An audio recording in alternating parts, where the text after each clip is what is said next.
দেশে পোশাক শিল্পে চলমান সমস্যা সমাধানের জন্য রাজনৈতিক দল হিসেবে বিএনপি কাজ করবে বলে জানিয়েছেন দলটির স্থায়ী কমিটির সদস্য আমির খসরু মাহমুদ চৌধুরী। সন্ধ্যায় রাজধানীর একটি হোটেলে তৈরি পোশাক রফতানিকারকদের সংগঠন বিজিএমইএ এর নেতাদের সাথে বৈঠক শেষে একথা জানান তিনি। বৈঠকে পোশাক কারখানা মালিকরা চলমান সমস্যা কিভাবে তৈরি হয়েছে এবং তা কিভাবে সমাধান করা যায় তা নিয়ে আলোচনা হয়। আমির খসরু মাহমুদ বলেন, সরকারের সহযোগিতার অংশ হিসেবে পোশাক শিল্পের চলমান সংকট নিরসনের জন্য কাজ করবে বিএনপি। পোশাক শিল্পকে বাঁচিয়ে রাখতে শ্রমিক মালিকদের ঐক্যবদ্ধভাবে কাজ করতে হবে বলেও জানান বিএনপির এই নেতা।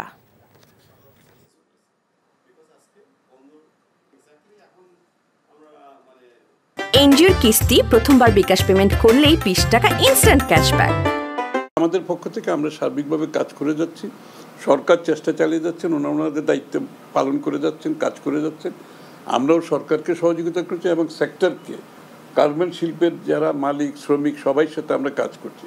আমাদের সকল স্তরের নেতাকর্মীদের বলেছি সহযোগিতা করার জন্য, কারণ এই শিল্পটাকে শুধু বাঁচিয়ে রাখা নয়, শিল্পের বিকাশ আরও কীভাবে আমরা করতে পারি, আরও ভালোভাবে সামনের দিকে এগিয়ে যেতে পারি, সেটা আমাদের সকলকে লক্ষ্য রাখতে হবে। এনজিওর কিস্তি প্রথমবার বিকাশ পেমেন্ট করলেই 20 টাকা ইনস্ট্যান্ট ক্যাশব্যাক।